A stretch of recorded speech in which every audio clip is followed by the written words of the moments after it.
Guys, what is going on? Tasty Mond. I might get some flack for this one today, but I thought it would be a pretty good discussing topic for this channel.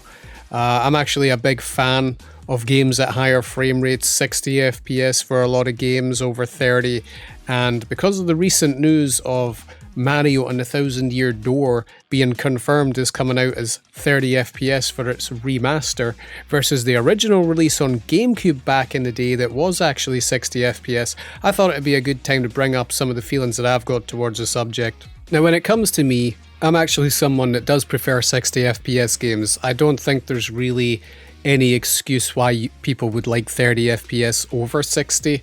Absolutely none. I'm kind of still gobsmacked that games are not 60 FPS as a standard in consoles in this day and age. The thing that made me move to PC back in the day is honestly the game DMC. I don't know if you remember that. It was the Devil May Cry game that came after Devil May Cry 4. And the first day I got that on my PS3, I noticed that the game was 30 FPS. And that was weird to me because the previous game of Devil May Cry 4 was actually 60 FPS. But they took the decision to actually make that game 30 FPS over 60 when Devil May Cry had been 60 FPS as a standard for the whole series up until that point. That actually made me get a PC because the only version that was 60 FPS was the PC version. I'm just giving a little bit of history for why I moved on to PC from consoles as my main platform at the time. It was mostly because I didn't want to be stuck playing games at 30 FPS forever, which is kind of what it felt like for consoles at the time. Now, I'm not saying you can't enjoy a game at 30 FPS, absolutely you can. Some of my favourite games over the past several years are games like Xenoblade Chronicles 2, Fire Emblem Three Houses, Fire Emblem Engage, and these are all games on the Switch platform, and they are like my favourite games over the past several years. They're limited to low resolutions and frame rates. No 60 FPS for those games, and they're still some of my favourite games that ever came out. Now, there were previous games in the franchise of Fire Emblem that actually ran at 60 FPS rather than 30. And, you know, there can be an aspect when you look at it like the gameplay actually got downgraded coming over to the Switch. They cared more about character models and stuff rather than they did actually about the gameplay itself. Because I'm definitely not one of these people that see, 30 FPS as being like the standard for tactical RPGs and they can get away with it just because we choose our actions and frames don't matter all as much in these type of games. I think 60 FPS matters in loads of games. Like some of the best Fire Emblem games run at 60 FPS just because the general feel of the combat flows so much better than a clunky 30. And that brings me to Mario and the Thousand-Year Door. Kind of like falls in line with it because it's a tactics game and you choose your actions so frames don't matter as much. I've genuinely seen some horrible takes on the internet today, guys. There was this one take I seen where somebody said, I believe that if the journalists didn't say it was 30 FPS, then nobody would have even noticed. Like, guys, honestly, that is ridiculous. I honestly thought as a gaming community, like everyone was kind of past the 30 FPS versus 60 FPS debate. Now, I'm not just going to put one guy's comment as he speaks for everybody. Absolutely not.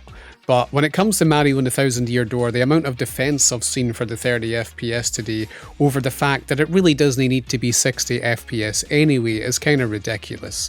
I genuinely believe if you can't tell the difference between 30 FPS and 60 FPS, so maybe you need glasses. I don't know exactly. I mean, I'm not trying to offend people or anything, but everybody I've spoke to gamer-wise has always been able to see the difference between 60 FPS and 30, and I've spoke to a lot of gamers, man, and they can always tell. So I really think this take is just absolutely out there.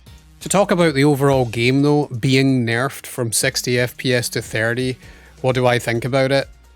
I guess I am in the boat that I do think it's terrible. I am somebody who was going to be picking up Mario and the Thousand-Year Door, Remaster, Remake, whatever it is.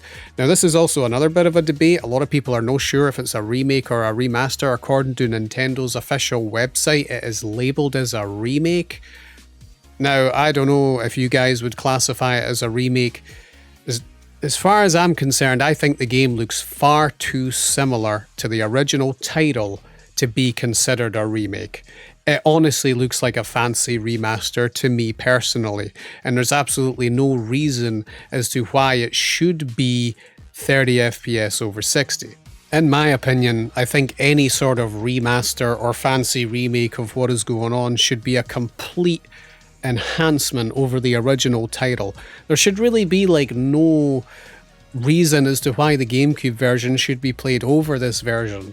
But the fact that the GameCube version has the 60 FPS over a newly released version of the game will always make the new version of the released game feel somewhat inferior in a certain aspect. This is just a fact. A very similar situation happened with Grand Theft Auto, the Definitive Edition trilogy. It's the exact same thing. The trilogy came out and it called itself the Definitive Edition of the games. It even took down the previous versions of the games off certain platforms because they believed that this was the perfect way to play the game.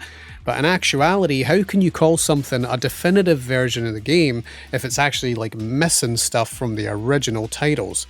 In the case of Grand Theft Auto, it was like music that was missing from the music channels, which built up a legacy towards the games. So how could they ever actually say that these are better versions of the games when it's legit missing content?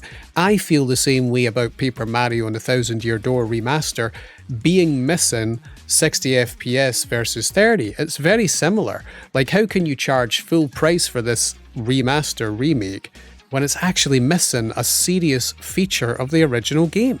You know, I think Nintendo really underestimated how people would feel about the 60 FPS going backwards to 30 FPS for this, probably because they don't realize that a lot more console gamers in this day and age are probably experiencing 60 FPS games, what with the Xbox Series X and the PS5 supporting a lot more 60 FPS titles. A lot more people that I know who only game on console these days are always a wee bit on a downer because the frame rate is worse. Just think about Dragon's Dogma that came out lately that was nerfed to 30 FPS when people had been used to 60. Caused a bit of an outrage because it had such bad performance. It's the same thing. And when the original Paper Mario title had 60 FPS and this fancy remaster, whatever you want to call it, literally has half the frames for a little bit of better lighting, it honestly doesn't feel like too good of a trade-off for what would enhance the overall gameplay feel of the game.